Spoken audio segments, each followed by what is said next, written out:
Welcome back. Thank you for staying with us. In recent times, there has been an increase in fake notices purporting to be from the government of St. Lucia in the public domain, especially as it relates to the protocols for COVID-19. The government's senior communications officer, Nicole McDonald, urges the public to get information from official government sources and clarifies that any announcement or adjustment to protocols will only come through official channels. The government of St. Lucia has been made aware of some flyers in circulation bearing official symbols such as the coat of arms, purporting to make announcements about protocols. We want people to be mindful of the fake posters that are going around, one in particular which states that boat rides and fetes are going to be open from next week. Official correspondence on any changes of the protocols will come through the Office of the Prime Minister or the relevant ministry dealing with the specific sectors. So we want to just encourage the public to keep getting your information from the official sources of information. Keep turning to our local media for that information as opposed to the flyers that are going around which are not coming from official sources. We oftentimes post things on the Office of the Prime Minister pages, on the Ministry of Health pages, on the Government of St. Lucia pages. These are official pages on Facebook, on other social media, which you can turn to for the factual information. McDonald says there has been a noted increase in the number of fake profiles created bearing the names of government ministers via Facebook, Instagram, and Twitter accounts.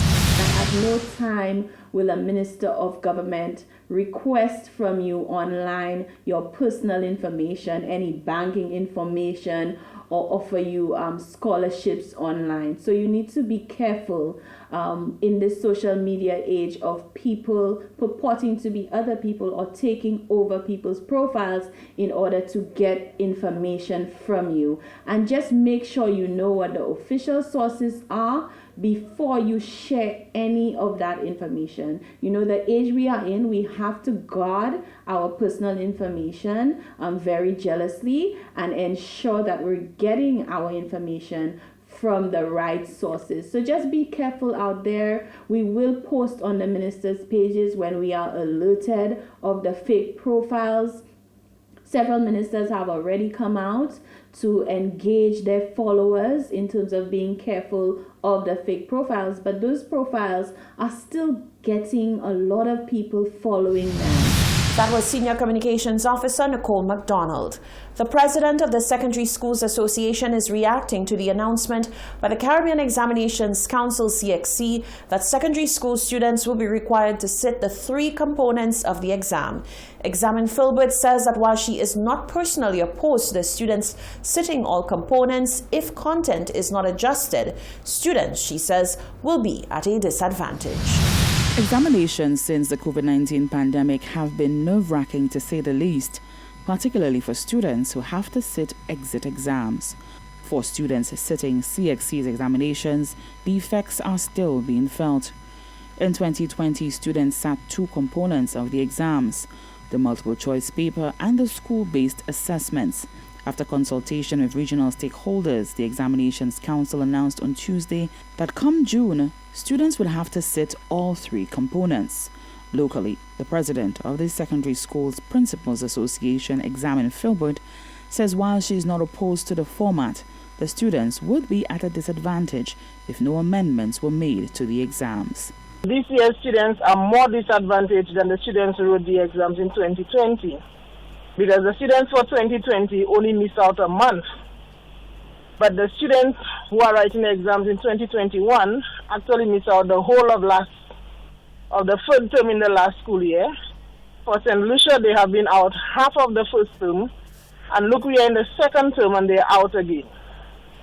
Where CXC can keep the structure of the exam, the format, the free papers, I think there must be some adjustment in terms of the number of topics, especially the option components of the exam can be removed. Some kind of accommodation must be made for the students. without CXC compromising the integrity of the exam. But the exam in its actual format, with all the topics, is going to be very disadvantageous to our students in the region. Philbert says that while most students were catered to virtually, students were still unable to access online learning, thus hampering their instruction. She says sitting exams in its current structure may not be a true reflection of their knowledge. She encouraged those who have decided to sit the exams this year to take full advantage of the online platform and the support and guidance from their school. I ask parents to give the children the support necessary to encourage them, to keep them focused, especially since they are at home, ensure that they are safe, make provisions in terms of structure so that they can facilitate their classes on time, make sure that there are plans and structure to accommodate additional work, allow the students to go through the syllabus, use the CXC website. There are a lot of support materials, supporting materials on the CXC website that they can use. The teachers have a lot of materials that they make available to students. Use the schools. It's unfortunate, but in that vein, we have to try our best to be as prepared as possible. She also noted that where possible, if students are able to repeat the school year, they should take advantage of that as well. If all goes as planned, both the Caribbean Advanced Proficiency Exams CAPE and the Caribbean Secondary Education Certificate CSEC exams will begin on June 14 and end on July 16. For the Hot 7 News, Nisha Charles reporting. Recently, a former traffic police sergeant called on the traffic department to step up their game when it comes to patrols over the weekends, given the high number of vehicular accidents. On Wednesday, the current traffic police sergeant told Hot 7 TV News that there are active patrols taking place on weekends. And while the department appreciates the need for more to be done, the public needs to understand that the police force is under immense strain.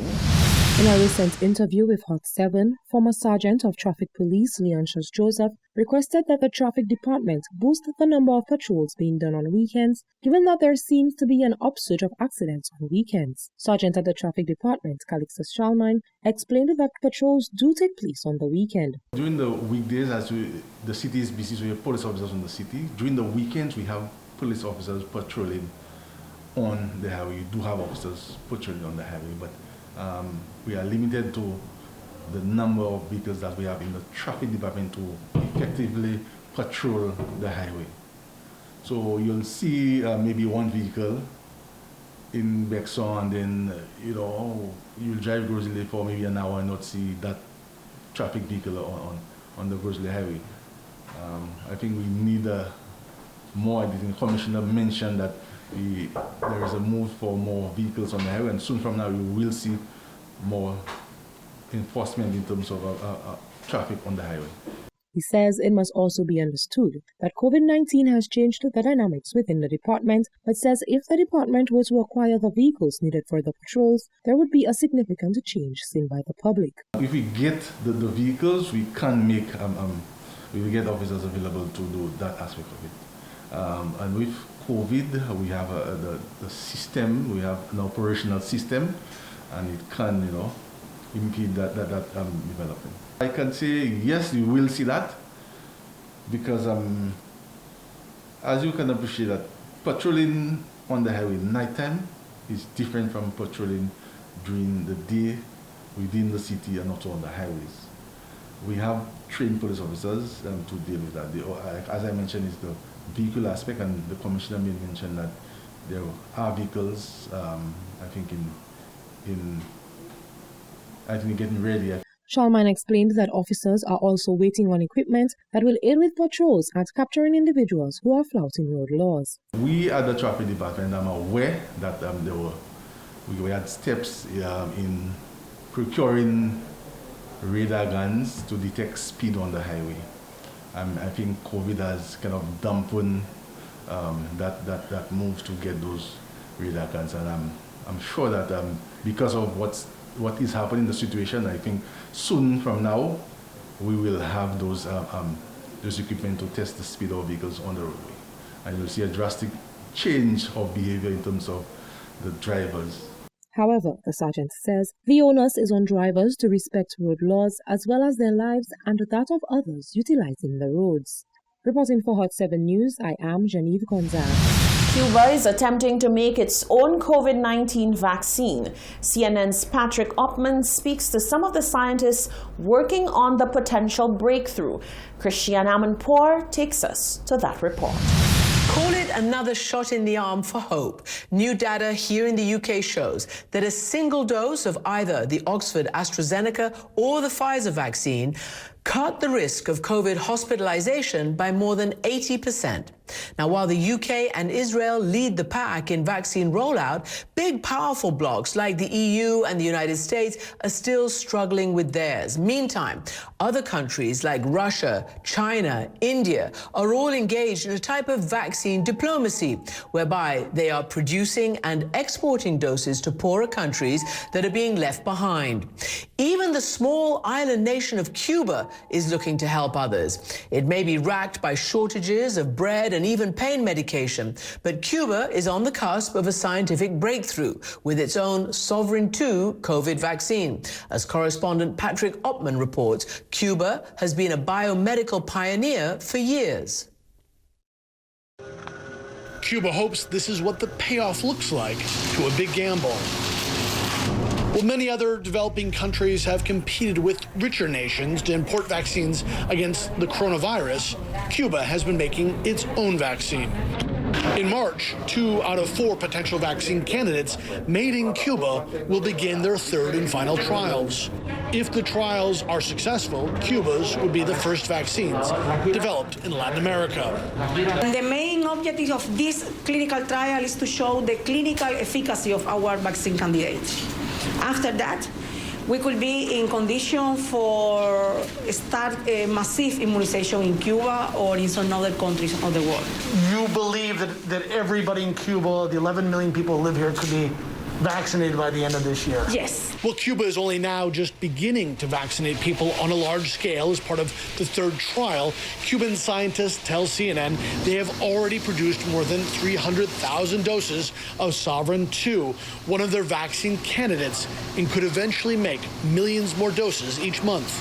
The pandemic has all but destroyed Cuba's economy.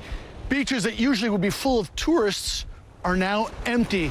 The vaccine, though, could help change Cuba's fortunes, as researchers here say they can produce enough to sell overseas and even market vaccination vacations, offering the vaccine to tourists as a way to restart the Cuban tourism industry.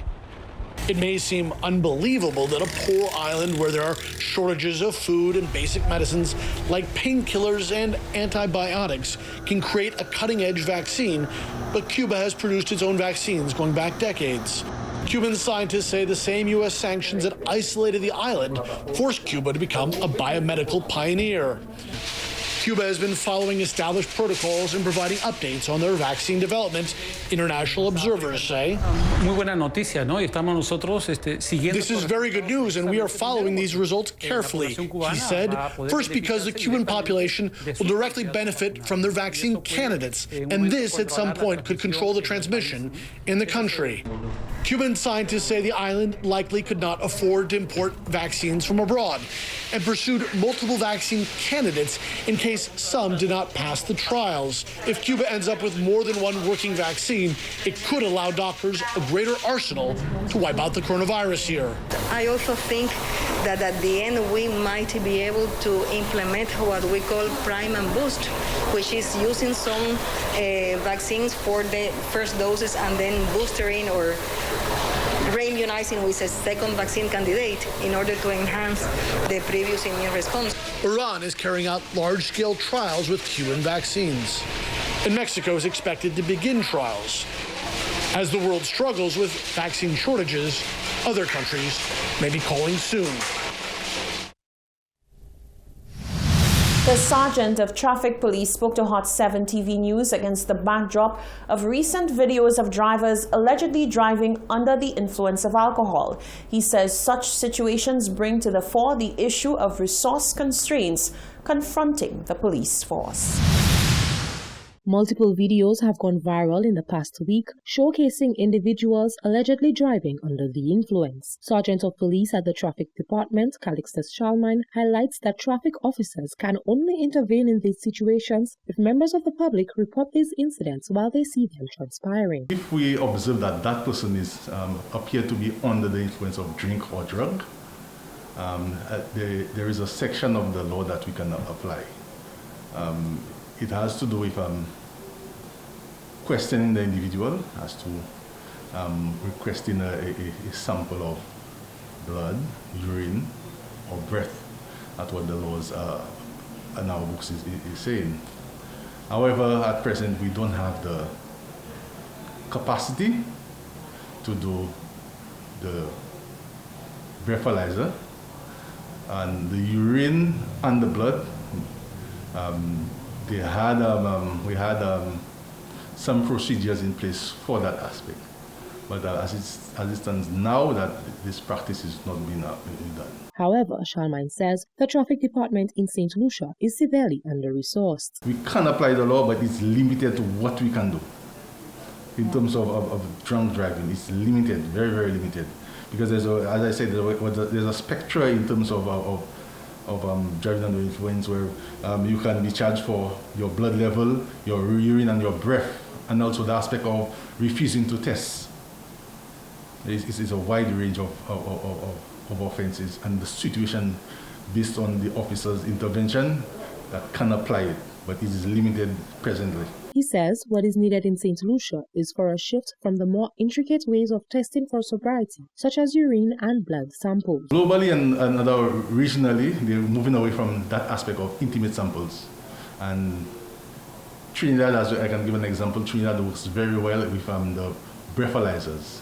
It's a very simple and maybe inexpensive process where you do a field test. We have breathalyzers. You take a sobriety test, and then there's officers trained. There were officers trained in Trinidad. You have an intoxicalization machine where they test the level of alcohol in your breath, and it works very well in Trinidad. I think that it's time for we in St. Lucia can follow suit in that regard. He maintains that members of the public too need to play a part in ensuring that individuals are intercepted if they believe they are under the influence of any drug. Reporting for Hot 7 News, I am Genevieve Gonzalez. You're watching the Hot 7 TV Nightly News. When we return, Emma Hippolyte spearheads a day of prayer and fasting, and Dauphin Bay is declared as a protected area.